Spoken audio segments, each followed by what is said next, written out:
नमस्कार, मैं Hitesh Raj Purohit the universal classes से। हम लोग का 12th का सेकंड अध्याय विलियन के बारे में पढ़ रहे हैं। विलियन क्या होता है, विलियन कैसे बनता है, विलय और विलायक मिलकर विलियन बनता है। विलियन की सांद्रता हम लोगों ने पढ़ा, मूलरता, द्रव्यमान प्रतिशत, आयतन प्रतिशत, द्रव्यमान आयतन प्रतिशत, मोल अंश और नॉर्मलता होती है इनको मापने के लिए। सांद्रता क्या होती है, सांद्रता की भी मैंने आपको डेफिनेशन बता चुका हूँ। उसके बाद मैंने आपको इस चैप्टर का संक्षिप्त रूप बताया था कि इस चैप्टर के अंदर हम क्या क्या चीज़ें पढ़ेंगे। अब मैं यहाँ पर आपके कुछ एग्जाम्पल बुक के अंदर दिए हुए हैं। एग्जाम्पल नंबर 2.1 जो आरबीएससी के बुक के अंदर है, मैं क्वेश्चन पढ़ रहा हूँ। 11 ग्राम ऑक्जेलिक अम्ल से 500 विलियन, आपको पता है विलियन किससे मिलकर बनता है। चलो मैं यहाँ पर 2.1 एग्जाम्पल करवा रहा हूँ। एग्जाम्पल नंबर 2.1 क्या बोला इसने, यहाँ पर आपकी ये विलायक और विलय मिलके क्या बनता है, आप लोगों के विलियन बनता है, ये आप सब जानते हो। अब इसने बोला है विलियन मिलेगा, यहाँ पर बोला इसने कि 11 ग्राम ऑक्जेलिक अम्ल, तो यहाँ पर विलय हो गया, किसके अंदर बोलते हैं, विलायक के अंदर बोलते हैं, जिससे आप लोगों के विलियन मिलता है। 11 ग्राम ऑक्जेलिक अम्ल, ऑक्जेलिक अम्ल का फॉर्मूला आप जानते हो, COOH, ठीक है। इसको हम ऐसे भी लिख सकते हो बोल के, तो ये ऑक्जेलिक अम्ल का सूत्र। 11 ग्राम ऑक्जेलिक अम्ल को 11 ग्राम ऑक्जेलिक अम्ल को विलायक के अंदर बोलते हैं, तो 500 ml का विलियन बनता है। 500 ml का विलियन बनता है। तो इसने बोला है कि विलियन का घनत्व, किताब के अंदर देखना आपके एग्जाम्पल 1 के अंदर विलियन का घनत्व दिया हुआ है आपकी किताब में 1.1 gram mole inverse, no sorry ml millilitre inverse, ये घनत्व दिया आपके घनत्व, ठीक है। अब मुझे यहाँ पर बताना है कि ऑक्जेलिक अम्ल की विलयन में द्रव्यमान प्रतिशत ज्ञात कीजिए। मतलब आप लोगों को विलय का द्रव्यमान प्रतिशत निकालना है। द्रव्यमान प्रतिशत का सूत्र आप जानते हो, small w upon capital W percentage is equal to, formula क्या आप जानते हो कि WP मतलब आप लोगों के विलय का भार बटे विलयन और विलय से मिलकर बनता है विलायक का भार इंटू 100, ये इसका फॉर्मूला। WP आपके पास है, इसको हम क्या मानते थे, WP मानते थे, इसको A मानते थे और इसको B मानते थे, हमको पता है। तो यहाँ पर इसका ये WP बराबर कितना है आप लोगों के 11 ग्राम। WA का हमारे यहाँ पर कोई काम नहीं, ठीक है। और ये आप लोगों के यहाँ पर एक फॉर्मूला बनता है WA प्लस WB। तो आपको पता है यहाँ पर ये ग्राम में लेना है, यहाँ पर विलय का भार ग्राम में और विलियन का भार भी किस में लेना है, ग्राम में लेना है। लेकिन यहाँ पर तो आप लोगों के आयतन दिया हुआ है 500 ml, आयतन दिया, ml किस में आता है, आयतन में आता है, तो 500 ml आपका यहाँ पर आयतन दिया हुआ है। तो हम जानते हैं कि घनत्व भी दिया हुआ है। घनत्व का सूत्र क्या होता है, घनत्व बराबर द्रव्यमान बटे आयतन। तो घनत्व आप लोगों को पता है, विलियन का घनत्व कितना दिया 1.1 और विलियन का द्रव्यमान बटे विलियन का आयतन। विलियन का आयतन कितना दिया हुआ आपको 500 ml, ठीक है। अब इसको क्रॉस मल्टीप्लाई करो तो विलियन का द्रव्यमान क्या हो जाएगा आप लोगों के, विलियन का द्रव्यमान 1.1 इंटू 500, आपको पता है मैथ क्रॉस मल्टीप्लाई करना है, तो क्या आ जाएगा 500। तो कैंसिल आउट करो, 10 कितना आ जाएगा, मल्टीप्लाई करो 550 ग्राम, कितना जाएगा ग्राम। विलयन का द्रव्यमान भी कितना है 500 ग्राम। अब इस फॉर्मूले के अंदर पुटअप करो इज इक्वल टू WP कितना आपके 11 ग्राम बटे 550 ग्राम, विलयन का द्रव्यमान भी आ गया इंटू 100। कैंसिल आउट करो, cancel out 5 time and then 2%। मतलब यहाँ पर विलय की जो सांद्रता है वो विलियन के अंदर कितना परसेंट मिलती है, 2% मिलती है। ये आप लोगों को इसकी द्रव्यमान प्रतिशत निकालने का सूत्र है और इसको किस प्रकार से करता है वो आपको समझ में आ गया होगा। चाहो इसको लिख देना। उसके बाद नेक्स्ट आपके एग्जाम प्रतिशत निकालना है। नेक्स्ट आपके 2.3 है, वो उसका जो बोल रहा है कि आप लोगों के द्रव्यमान आयतन प्रतिशत। तो द्रव्यमान आयतन प्रतिशत WV परसेंटेज कितना दिया आप लोगों के 2% दिया हुआ है। कितना दिया हुआ है 2%। द्रव्यमान आयतन प्रतिशत लिखा हुआ आप लोगों को 2%। ठीक है, कहा 500 ml विलयन बनाने हेतु कितने ग्राम NaCl की आवश्यकता पड़ेगी। आपको पता होना चाहिए, मैं आपको 2.3 एग्जाम्पल बता रहा हूँ, आपको पता होना चाहिए कि विलायक और विलय मिलकर क्या बनता है। विलायक और विलय मिलकर क्या बनता है आप लोगों के विलयन बनता है। चलो यहाँ पर आप लोगों को बोला है कि NaCl है वो आप लोगों के विलय है, जिसका भार आप लोगों का WV बराबर पूछा गया है। 500 ml विलयन बनता है। द्रव्यमान आयतन प्रतिशत दिया हुआ है, जिसमें आप लोगों का विलय का भार निकालना है। विलय का भार W/V percentage is equal to formula क्या होता है आप लोगों के विलय का भार बटे विलयन का आयतन इनटू 100। ये इसका फॉर्मूला, ये ग्राम में आ जाएगा और ये आपके ml में आएगा, ये ध्यान रखना। ठीक है, तो यहाँ पर फॉर्मूले के अंदर 2, ये आप लोगों का परसेंटेज दिया हुआ कितना दिया 2 दिया हुआ है, परसेंट लिख दो। फिर विलय का भार कितना दिया हुआ आप लोगों के नहीं दिया हुआ है। विलय का NaCl विलय आपका NaCl का भार किसमें लिखना आपको ग्राम में, अपॉन विलयन का आयतन आपने कितना दिया 500 ml मल्टीप्लाई 100। 20 से 20 कैंसिल आउट, तो कोई इधर भेज दो तो क्या हो जाएगा NaCl का भार ग्राम में बराबर कितना देगा 2 मल्टीप्लाई 5 कितना देगा 10 ग्राम। मतलब मैं अगर 10 ग्राम NaCl को अगर मैं किसी विलायक के अंदर बोलता हूँ तो 500 ml विलयन बनता है, लेकिन उसका द्रव्यमान आयतन प्रतिशत कितना निकलता है। हम लोगों ने इस चैप्टर का संक्षिप्त रूप पहले ही पढ़ा था पहले वाले वीडियो में कि इस चैप्टर के अंदर हम क्या क्या चीज़ें पढ़ेंगे, पॉइंट ऑफ व्यू क्या है। हम लोगों ने पहला पढ़ा था कि गैस का द्रव में, फिर द्रव का द्रव में, और लास्ट था ठोस का द्रव में। ये 3 भाग है इसके। पहले भाग में गैस का द्रव में विलय था। आप नॉर्मल लैंग्वेज में बोल सकते हो अपनी लैंग्वेज में कि गैस को द्रव के अंदर मिलाना, लेकिन इसको साइंटिफिक लैंग्वेज में कैसे बोलेंगे, तो इसको लैंग्वेज में इस प्रकार बोलेंगे कि 1 ml जल में जितने ml गैस घुली होती हैं उसे अवशोषण गुणांक कहा जाता है। अवशोषण गुणांक कहा जाता है। मैंने यहाँ पर एक शब्द का प्रयोग किया है, अवशोषण गुणांक कहा जाता है। अगर ध्यान रखना कि गैस की द्रव के अंदर विलयनता तो हम लोग अवशोषण गुणांक के अंदर प्रदर्शित करता है। जैसे 1 ml जल लेते हो, 1 ml जल के अंदर जितने ml गैस आप लोगों की घुल सकती है उसे हमको क्या बोलते हैं, अवशोषण गुणांक कहा जाता है। अवशोषण गुणांक हर एंगल में आपके बदलते रहेंगे। जितना अवशोषण गुणांक का मान अधिक होगा उतनी उनकी विलयनता ज़्यादा होगी। इसी गुण को हम क्या बोलते हैं, गैस की द्रव में विलयनता कहते हैं। इसी गुण को गैस की द्रव में विलयनता कहलाती है। अब उसके बाद आता है कि गैस को प्रभावित करने वाले कारक क्या है। गैस को प्रभावित करने वाले कारक क्या है। फर्स्ट पॉइंट है गैस की प्रकृति। फर्स्ट पॉइंट है आप लोगों के गैस की प्रकृति। गैस की प्रकृति फर्स्ट पॉइंट है इसका, गैस की प्रकृति। देखो ये मैं आपको क्यों बता रहा कि इसका एग्जाम के अंदर मेरे हिसाब से 2018 में 2018 में इसका क्वेश्चन पूछा गया था कि गैस की द्रव में विलयनता को प्रभावित करने वाले 2 कारकों के बारे में वर्णन कीजिए। तो मैं आपको पहला जो कार्य बता रहा हूँ गैस की प्रकृति।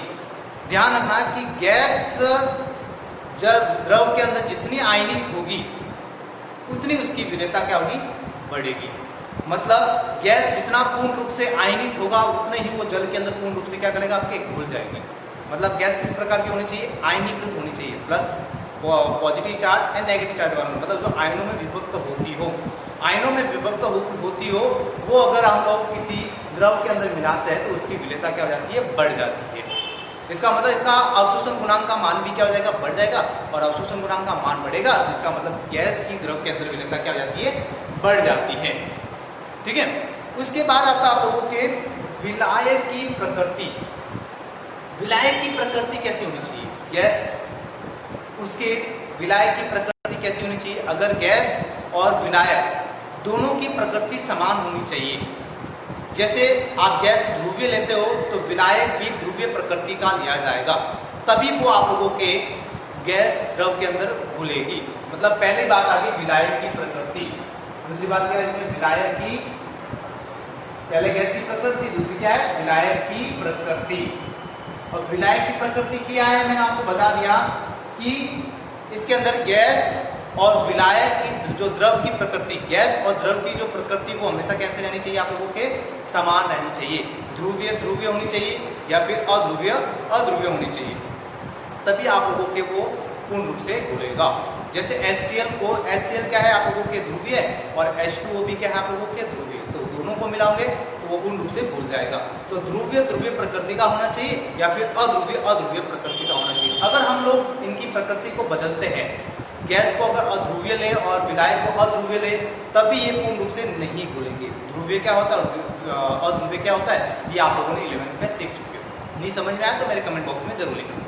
उसके बाद आता है आप लोगों का तीसरा पॉइंट है ताप का प्रभाव। ताप का प्रभाव का मतलब होता है कि किसी गैस को किसी विलायक के अंदर, द्रव के अंदर मिलाते हैं तो ताप का क्या प्रभाव पड़ता है। तीसरा पॉइंट है ताप का प्रभाव। ताप का प्रभाव, तीसरा पॉइंट आप लोगों के गैस का, गैस को अगर द्रव के अंदर मिलाते हैं उस पर ताप का क्या प्रभाव पड़ता है। गैस को किसी द्रव के अंदर मिलाते हैं उस पर ताप का प्रभाव ये होता है कि जितना हम ताप बढ़ाएंगे उतनी उसकी विलेयता क्या हो जाती है, बढ़ जाती है। इसका क्या कारण है, क्योंकि जैसे जैसे गैस के अणु क्या होते हैं, गतिशील होते हैं, जैसे ताप बढ़ाते हैं तो इनकी गतिज ऊर्जा बढ़ जाती है, और गतिज ऊर्जा बढ़ जाने से वो द्रव में न मिलने से क्या हो जाएगा, उल्टा वो बाहर वाष्प बन के बाहर फैलने लगेगी। इसका मतलब ये हो गया कि अगर गैस को द्रव के अंदर मिलाते हैं, अगर हम ताप बढ़ाते हैं तो इसकी विलेयता क्या होती है, धीरे धीरे घटती है। इसका मतलब इसका अवशोषण गुणांक का मान क्या हो जाता है, कम हो जाता है। लेकिन दो एक्सी एक अपवाद के रूप में दो गैसेज है, अपवाद के रूप में, सुनना ध्यान से, अपवाद के रूप में दो गैसेज है, H2 और हीलियम।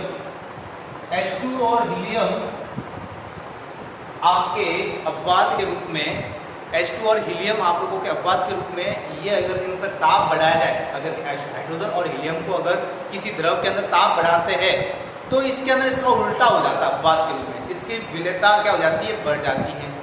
और विलेयता बढ़ने का क्या मतलब, अवशोषण गुणांक का मान बढ़ जाता है। और अवशोषण गुणांक का मान बढ़ने से तो ध्यान रखना है, कभी कभी कंपटीशन एग्जाम के अंदर पूछा जाता है, आप लोगों के पाठ्य पुस्तक के पीछे एक एग्जाम्पल क्वेश्चन पूछा गया है कि H2 को अगर ताप द्रव के अंदर मिलाते तो उसके ताप का क्या प्रभाव पड़ता है, तो इसकी विलेयता बढ़ती है। ध्यान रखना कि अगर किसी गैस को द्रव के अंदर मिलाते हैं तो इसकी विलेयता घटती है, क्योंकि उसका अवशोषण गुणांक का मान कम होता है। लेकिन यहाँ पर हाइड्रोजन और हीलियम की बात की जाए तो यहाँ पर ये एक अपवाद के रूप में, तो इसको अगर जितना ताप दूंगा वो उतनी मात्रा में उसकी विलेयता बढ़ेगी। कहने का मतलब ताप बढ़ाने से इसकी विलेयता बढ़ती है, क्योंकि इसका अवशोषण गुणांक का मान अधिक होता है। नेक्स्ट इसके बाद आता है चौथा पॉइंट है दाब का प्रभाव।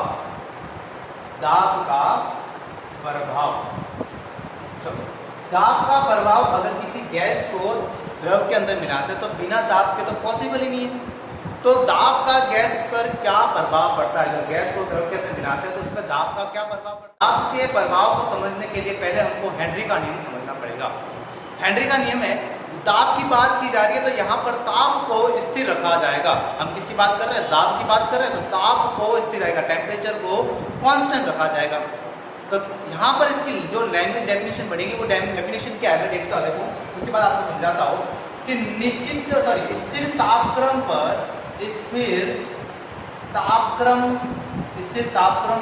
पर विलायक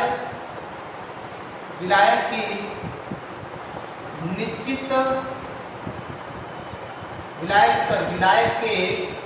निश्चित आयतन, विलायक आपका द्रव हो गया, विलायक के निश्चित आयतन में घुली हुई स्थिर तापक्रम पर विलायक के निश्चित आयतन में घुली हुई गैस की मात्रा गैस पर आरोपित दाब के समानुपाती होता है। ये हेनरी का नियम। चलो मैं आपको बताता हूँ कि मैं यहाँ पर एक पात्र लेता हूँ जिसके अंदर हम लोगों ने पहले से क्या भर के रखा है, द्रव को भर के रखा है। इसके अंदर मैंने द्रव भरा है और मैं इसके ऊपर जैसे कुछ क्या मिलाता हूँ, गैस को मिलाता हूँ। तो गैस की मात्रा जैसे मैं मान लो x ग्राम या m ले लो, गैस की मात्रा भार में ले लो m ग्राम, ठीक है। m ग्राम गैस को मैं इसके अंदर मिलाता हूँ तो उस पर कोई ना कोई दाब लगेगा। जैसे मैं दाब को मान लेता हूँ P, तो दाब गैस की मात्रा के समानुपाती, ये बात बताना चाह रहा है। देखो मैंने लिखा है स्थिर तापक्रम पर विलायक के निश्चित आयतन में घुली हुई गैस की मात्रा गैस पर अध्यारोपित दाब के समानुपाती होता है। इसका मतलब आपके क्या आ जाएगा, m समानुपाती P, ठीक है। अब यहाँ पर समानुपाती स्थिरांक को क्या किया जाएगा, हटाया जाएगा। तो समानुपाती स्थिरांक को हटाया तो m बराबर क्या आ जाएगा, Kp। और यहाँ पर K क्या है आप लोगों के, स्थिरांक हटाया तो इसका मतलब ये क्या हो गया आप लोगों के, हेनरी स्थिरांक हो जाएगा, इसकी वैल्यू फिक्स होती है, ठीक है। तो यहाँ पर आप लोगों को अगर मैं K इक्वल टू लिखूं, K इक्वल टू क्या आ जाएगा, m अपॉन P, यानी इसी की इक्वेशन को आपको मान लो P। आज में अब आपको पता है कि मैं गैस को किसके अंदर मिला रहा हूँ, आपके विलायक के द्रव के अंदर मिला रहा हूँ। तो यहाँ पर एक ध्यान रखना, आदर्श गैस समीकरण का प्रयोग किया जाएगा, क्योंकि यहाँ पर आयतन पे क्या प्रभाव पड़ता है। किसी गैस को द्रव के अंदर मिलाते हैं तो उस द्रव के आयतन पे क्या प्रभाव पड़ता है। चलो आइए देखते हैं। हम जानते हैं कि आदर्श गैस के समीकरण, आदर्श गैस समीकरण क्या होता है, आदर्श गैस इक्वेशन क्या होता है, आइडियल गैस इक्वेशन क्या होती है आपके, PV इक्वल टू nRT, ठीक है। PV equal to nRT, P को यहाँ पर इधर देखो, PV इक्वल टू क्या देगा, nRT लिखा है। तो n बराबर क्या होता है, मोल संख्या बराबर क्या होता है, भार बटे अनुपात, तो m अपॉन n। मैं बोला तो यहाँ पर W लिखो या m लिखो, बात एक ही है, कोई फर्क नहीं पड़ता, ठीक है। तो भार बटे अनुपात, ठीक है। तो मैं यहाँ पर देखो क्या लिखूंगा, m अपॉन m और RT, ठीक है। फिर इसके बाद मैं देखता हूँ कि V को तो यही रखता हूँ और m अपॉन P को इसके नीचे दे देता हूँ, मल्टीप्लाई R अपॉन n। ये इक्वेशन फर्स्ट और ये इक्वेशन टू मान लो। अब यहाँ पर मैंने देखा है कि K इक्वल टू क्या होता है, हेनरी स्थिरांक बराबर क्या होता है, द्रव्यमान बटे दाब, आरोपित दाब। तो यहाँ पर क्या आ जाएगा, आप लोगों की इक्वेशन के अंदर पुटअप करो तो क्या आ जाएगा आप लोगों की, V equal to m upon P की जगह क्या लिखूंगा, K into R into T upon m। ये देखो मैं यहां पर लिखता हूं V बराबर V समानुपाती स्थिरांक। मैं ये बात लिखूं या नहीं लिखूं उसका कारण मैं बताता हूं। देखो मैंने यहां पर आप लोगों के m अपॉन P की जगह K को पुटअप कर दिया। K क्या है, हेनरी स्थिरांक है, ये भी स्थिर हो गया। R क्या है, रिबर्ड स्थिरांक, ये भी स्थिर है। T क्या है, टेम्परेचर, रूम टेम्परेचर, तो वो भी स्थिर होता है। और m मतलब हो गया मोलर बार। तो ध्यान रखना सभी यौगिक का मोलर बार एक जैसा ही, मतलब सभी यौगिक का अलग अलग यौगिक है। तो जैसे CO2 है तो CO2 का मोलर बार हर आइटम में सिमिलर रहेगा, तो ये भी क्या हो जाएगा आपकी स्थिर रहेगा। तो ध्यान रखना यहाँ पर K भी स्थिर है, R भी स्थिर है, T भी स्थिर है और M भी स्थिर है। तो हेनरी का जो वैकल्पिक कथन क्या बनेगा? अगर किसी की गैस को किसी भी विलय, किसी भी विलायक के अंदर घोलता हो, किसी गैस को द्रव के अंदर घोलता हो, तो उसके दाब, उस पर जो दाब डाला जाता है तो उसके आयतन पे कोई प्रभाव नहीं पड़ता। ध्यान रखना कि किसी गैस को द्रव के अंदर मिलाता हो और उसके ऊपर दाब लगा रहा हो तो उसके आयतन पे कोई प्रभाव नहीं पड़ेगा। तो हेनरी का जो वैकल्पिक कथन है, सुना ध्यान से, निश्चित तापक्रम पर दाब बढ़ाने पर गैस के आयतन पे कोई प्रभाव नहीं पड़ता।